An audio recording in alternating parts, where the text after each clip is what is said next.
अभी आप सब लोग संस्कारों की बात सुन रहे थे। हमारे जीवन की सबसे बड़ी संपदा है। बिना संस्कारों के हम अपने जीवन में निखार नहीं ला सकते। हमारा जीवन मिट्टी के लौंधे की तरह है। उससे हम मंगल कलश भी बना सकते हैं तो शराब की कुल्हड़ भी। संभावनाएं दोनों हैं, अभिव्यक्तियां अलग अलग होती। इसलिए हमारे देश में सबसे ज़्यादा संस्कारों को मूल्य दिया गया, महत्व दिया गया। आज के इस दौर में यदि सबसे ज़्यादा क्षति किसी की हुई है तो वह हमारे संस्कारों की हुई है। हमने संस्कारों को मूल्य और महत्व देना कम कर दिया, बल्कि लोगों ने संस्कारों को मूल्यहीन समझना शुरू कर दिया। कदाचित संस्कारों की बातें भी करते हैं तो वह बड़े उथले स्तर पर करते हैं। कुछ विशेष प्रकार की प्रतिज्ञाएं और वर्जनाएं थोप देने को ही लोग संस्कार मान लेते हैं, जबकि हमें समझना चाहिए संस्कार थोपे नहीं जाते, संस्कार गढ़े जाते। यदि अंतरंग में संस्कार गढ़ दिए जाए तो व्यक्ति का व्यक्तित्व पूरी तरह निखर उठता है। फिर उसे ज़्यादा कुछ कहने या करने की आवश्यकता शेष नहीं रहती। पर संस्कार गढ़ेगा कौन? कुम्हार ही तो मिट्टी को कलश बनाएगा। आज के इस दौर में सबसे ज़्यादा कमी संस्कार गढ़ने वालों की है। ऐसा कहा जाता है कि परिवार संस्कार की टकसाल है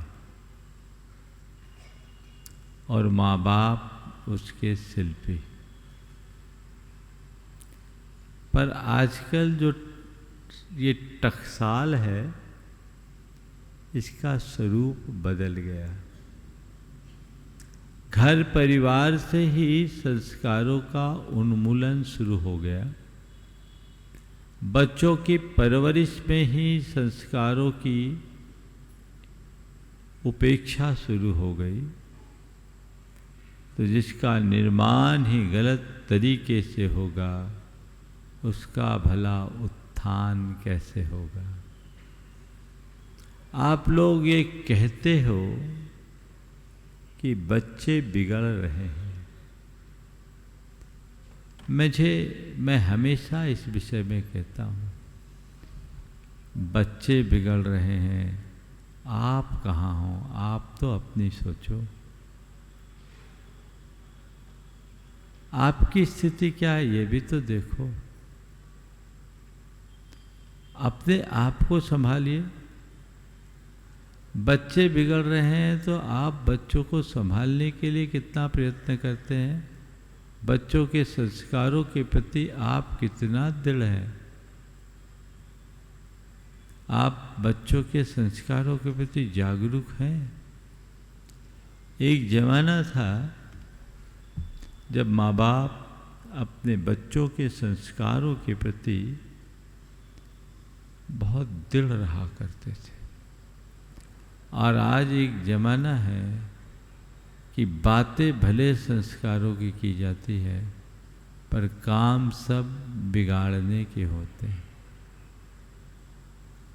दो प्रसंग आज के संदर्भ में मैं कहना चाहूँगा।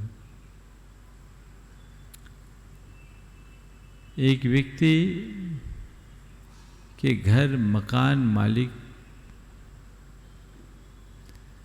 किराया वसूलने के लिए आया। उसका 10 बरस का बच्चा बाहर खड़ा था। पूछा, पापा कहाँ है? उसने कहा, देख के आता हूँ। अंदर गया, देखा उसके पिता भीतर थे। पूछा, पापा वो अंकल आए हैं मकान वाले, आपके बारे में पूछ रहे हैं, क्या कह दूँ? बोला, बेटा जा, तू कह दे पापा घर पर नहीं। जा तू कह दे पापा घर पर नहीं है। बेटा बाहर आया और उसने बड़ी निश्चलता से कहा, पापा हैं तो घर पर कह रहे हैं जा कह दे वो घर पर नहीं। पापा है तो घर पर वे कह रहे हैं कि जा कह दे वे घर पर नहीं है।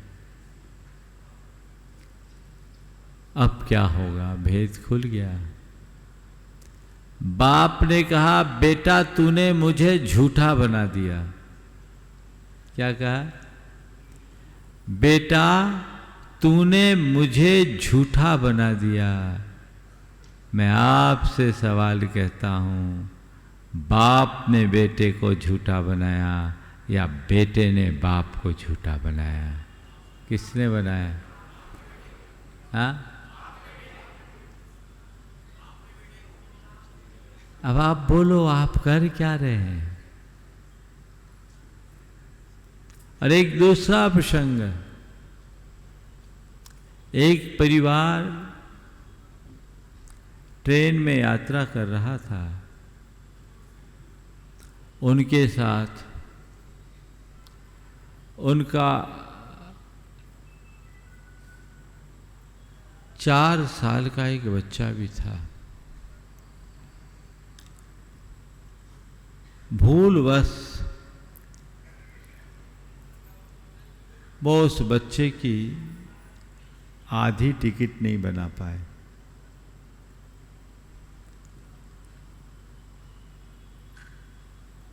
साढ़े 3 साल तक के बच्चे का हाफ टिकट होता है।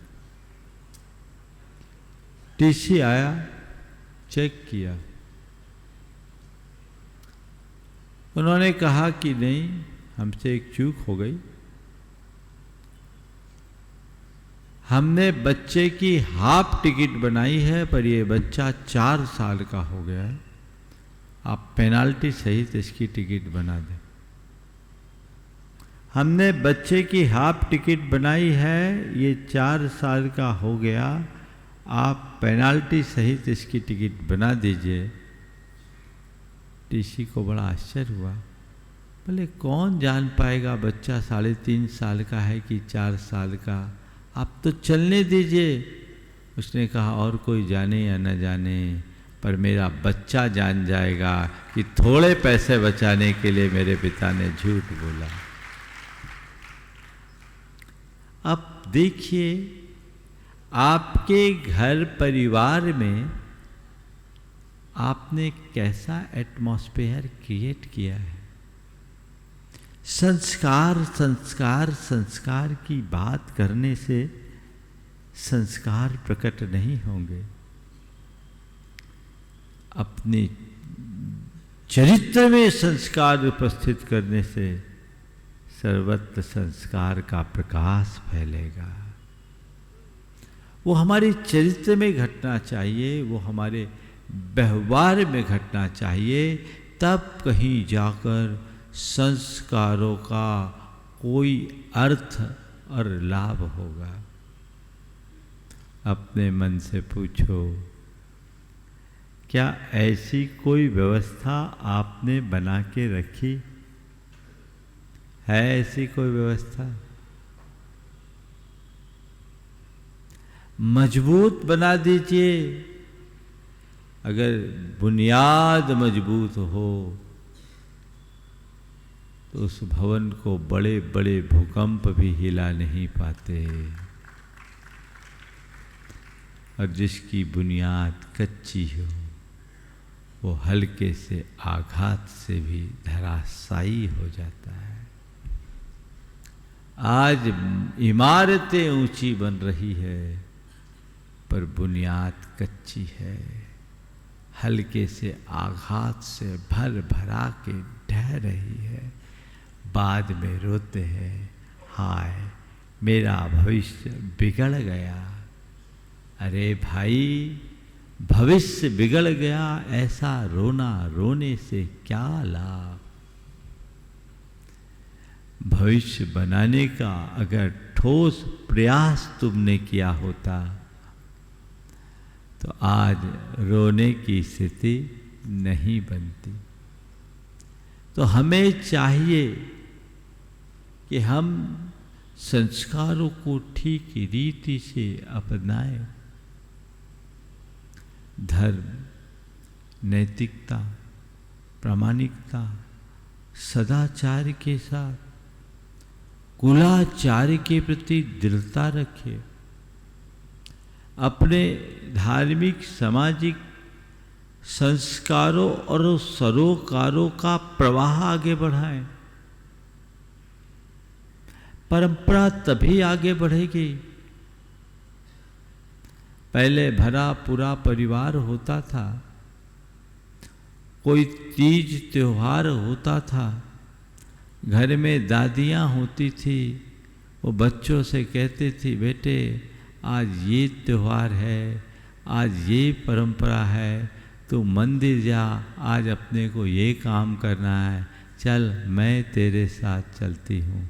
और वो चीज़ें सिखाती थी, सिखाया जाता था और पीढ़ियाँ सीख कर उसे अपनाते रहती थी, चलता था। आज अब घर में दादियाँ ही नहीं बची और जो 2, 4, 10 परिवारों में बच्ची भी है वो किटी पार्टियों में मगन है। क्या होगा? उनको फुर्सत ही नहीं है। परंपरा का प्रवाह आखिर आगे कैसे बढ़ेगा? ये गंभीर चिंतन का विषय है। बहुत कम लोग हैं जिनको कुलाचार का बोध है और धार्मिक सामाजिक रीतियों रिवाजों का परिज्ञान है। बहुत थोड़े से लोग। इन्हीं से तो चीज़ें खत्म हो जाती है। मुझे तो ये बात सुनकर बड़ा आश्चर्य हुआ जब ये बताया गया कि नई पीढ़ी को अंतिम संस्कार के लिए अब ठठरी बांधना भी नहीं आता। अब सोच लो, तुम्हारी औलाद तुम्हारी ठठरी बांधने लायक भी नहीं बचे। समझिए ना, ठठरी जो अर्थी बनाई जाती है उसको ठठरी बोलते। तो तुम्हारी संतान उसके लायक भी नहीं बची। अब उसके लिए भी इवेंट वाले को बुलाया जाने लगा है। इंदौर में भी आ गई होगी ये बीमारी, आ गई, शुरुआत हो गई। अब करे क्या? आता ही नहीं।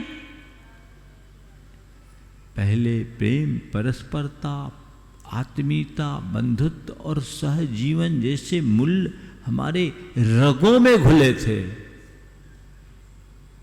हम एक दूसरे का साथ निभाते थे, एक दूसरे को देखकर सब सीख जाते थे। अब ये सब महाराज, ये तो आउटडेटेड बातें हो गई भैया। बातें कभी आउटडेटेड नहीं होती। हाँ, बातें करने वाला आउट ऑफ डेट जरूर हो जाता। ये बात ध्यान रखना। जिनको तुम आउटडेटेड कह रहे हो, ये तुम्हारी भयानक भूल है। इससे पहले कि तुम आउट ऑफ डेट बनो, अपने जीवन को अप टू डेट करने का प्रयत्न कर लो। संस्कारों से जीवन अप टू डेट होता है। उसकी तरफ हमारी दृष्टि होनी चाहिए। संस्कारों का शंखनाद होना चाहिए। हमारे महाराज जी संस्कारों के प्रवाह को आगे बढ़ाने के लिए सतत प्रयत्नशील रहते हैं और बहुत चिंतित और लोगों को मार्गदर्शन भी देते रहते हैं। मैं तो बहुत व्यस्त रहता हूँ और लोगों को ज़्यादा समय नहीं दे पाता। महाराज लोग देते हैं, आप लोगों को लाभ मिलता है। मुझसे आप लोगों की बड़ी शिकायतें भी रहती है, बहुत लोग नाराज भी रहते हैं, है ना। महाराज तो मिलते ही नहीं, महाराज तो मिलते नहीं, महाराज तो होल सेलर है भैया, थोक में मिलते हैं। अभी आप लोगों से मिल रहा हूँ कि नहीं मिल रहा हूँ, बोलो। मिल रहा हूँ, दिन में 3 दफ़े तो पक्का है। मैं उन सब लोगों से कहना चाहता हूँ, भाई कितना चाहोगे हमसे, हमारी भी तो एक सीमा है। दिन भर आप घेरना चाहते हो, हर व्यक्ति मुझसे व्यक्ति से मिलना चाहता है। क्या ये प्रैक्टिकल है? तो मैं दे तो रहा हूँ और आते समय जाते समय पूरा आशीर्वाद भी दे के जाता हूँ। और क्या चाहते हो? और क्या चाहते हो? कितना चाहते हो? साधु का समय बड़ा मूल्यवान होता है, उनका एक एक पल कीमती होता है, उनका सदुपयोग करो, व्यर्थ मत जाने दो। साधु को अपनी चर्या में मग्न होने दो और उनके उपदेश को ही अपना जीवंत सत्संग मानो, संपर्क मानो और जीवन बदल लो। दूर बैठकर सुनने वाले लोग भी जब हृदय सभर होते हैं तो आमूल चूल परिवर्तन आ जाता है और चरणों से चिपके रहने वाले लोग जहाँ के तहाँ रह जाते हैं। इसलिए बिल्कुल मेरे पास आप लोग आहारचर्या के बाद जो थोड़ा सा समय है व्यक्ति से मिलने का, मैं उतना ही समय आप लोगों को दे पाता हूँ। आप उतने ही समय में आइए, बाकी हमारे अपने अध्ययन चिंतन मनन का समय। और मैं कुछ व्यस्त नहीं होना चाहता। 12 से 3 तो मैं मिलना ही पसंद नहीं करता। और महाराज लोग भी अपने स्वाध्याय सामायिक में लगे रहते हैं और 3 बजे के बाद स्वाध्याय होता, उसके बाद मिलते हैं। और चूँकि मुझसे जैन अजैन सब तरह के लोग आते हैं और धर्म की प्रभावना के संदर्भ में बहुत सारी चर्चाएं करने की होती हैं, तो 4:30 से 5:30 बजे तक का समय मैंने उनके लिए रखा है जिनको हमने पहले से समय दिया है। कई बार किसी को एंट्री मिल जाती है और बाकी लोग गेट पर खड़े रहते तो बड़े भुन भुन आते हैं, उनको जाने दिया हमको नहीं जाने दिया। अरे भैया तुमने समय लिया था क्या? थोड़ा ये तो सोचो। ये सूचना आप सर्वत्र फैला दीजिए, न केवल इंदौर में अपितु इंदौर से बाहर वाले लोगों तक भी। क्योंकि जब लोग दूर से आते हैं और उनकी भावनाएं पूरी नहीं होती तो मुझे भी अच्छा नहीं लगता। लेकिन मैं यही चाहता हूँ आप सुबह आए, शाम आए, दोपहर आए, जितना चाहें भर पेट ले जाएं। आप भी तसल्ली करें, प्रसन्न रहें और हमें भी प्रसन्न रहने दीजिए। हमें थकाइए मत। प्रयोजन से प्रयोजन रखने में आनंद है तो बात बनती है। इसलिए ये व्यवस्था आप लोगों को बनाकर रखना चाहिए। मानता हूँ हर कोई निकटता से संपर्क चाहता है, तो मैं तो चाहता हूँ अगर मेरे निकट रहना चाहते हो तो जीवन भर निकट रखने की व्यवस्था है। आ जाओ, वैकेंसी खाली, आओ तो सही। कुछ करना हो तो उसके लिए मेरे पास भरपूर समय है, पर केवल बातें करने वालों के लिए मेरे पास एक पल भी नहीं है। इसलिए बातें मत कीजिए, कुछ कीजिए और जीवन को आगे बढ़ाने का प्रयत्न कीजिए। आने वाले 15 अगस्त को जो हमारा राष्ट्रीय पर्व है, प्रत्येक धार्मिक व्यक्ति को इस राष्ट्रीय पर्व में उतना ही उत्साह रखना चाहिए जितना कि किसी धार्मिक पर्व में होता है। कल आप लोगों ने पारसनाथ भगवान के निर्वाण कल्याणक में भरपूर उत्साह दिखाया लाडू चढ़ाने का, तो 15 अगस्त को आप सबका वैसा ही उत्साह दिखना चाहिए झंडा फहराने का। और वो कार्यक्रम अभय प्रशाल में है, आप सबकी उपस्थिति उसी रूप में होनी चाहिए और वैसा संदेश सब तक आप सबको पहुंचा देना चाहिए। और 16, 17 और 18 तारीख को जो भावना योग का शिविर है, इसकी सूचना आप जन जन तक पहुंचा लें। जिन्होंने पंजीयन कराया वे, और जो पंजीयन नहीं करा पाए वे, यदि करा ले तो उत्तम है, नहीं भी कराएं तो भावना योग शिविर में आप सब सादर आमंत्रित है। आइए, उसका प्रयोग कीजिए और लाभ लीजिए, जीवन को परिवर्तित कीजिए। ये 15 तारीख से 18 तारीख का संपूर्ण कार्यक्रम अभय प्रशाल में होगा। भावना योग प्रातः 6 बजे से होगा, जिसमें आपको अपनी सहभागिता देनी है। और इसके बाद 19 तारीख को रक्षाबंधन का कार्यक्रम, जिसमें प्रातःकाल महाशांति धारा ठीक 6:30 बजे से, यहाँ 7 बजे से, 7 से रखो, 7 से शांति धारा की शुरुआत होगी और 55 मिनट की शांति धारा होगी। उसके उपरांत भगवान श्रेयांसनाथ का निर्वाण कल्याणक महोत्सव मनाया जाएगा और यहीं मंदिर की राखी अर्पित होगी, देव शास्त्र गुरु की राखी अर्पित होगी। और फिर होगा रक्षाबंधन पर प्रवचन साधर्मी भक्ति के रूप में। साधर्मी को गले लगाओ, वात्सल्य का भाव जगाओ, इस संदेश के लिए तो उस रविवार को भी आप 10:30 बजे तक का समय लेकर आएंगे। समय आप सबका हो गया, यहीं पर विराम। बोलिए परम पूज आचार्य गुरुवर। सोमवार है, 19 तारीख को सोमवार है। हाँ, 19 तारीख को सोमवार है, तो जल्दी छोड़ देंगे। श्रावणी पूर्णिमा है, सोमवार है, तो फिर जल्दी छुट्टी मिलेगी, चिंता मत कीजिए। फिर हम उसे शॉर्ट करेंगे, 9:30 पे छुट्टी होगी।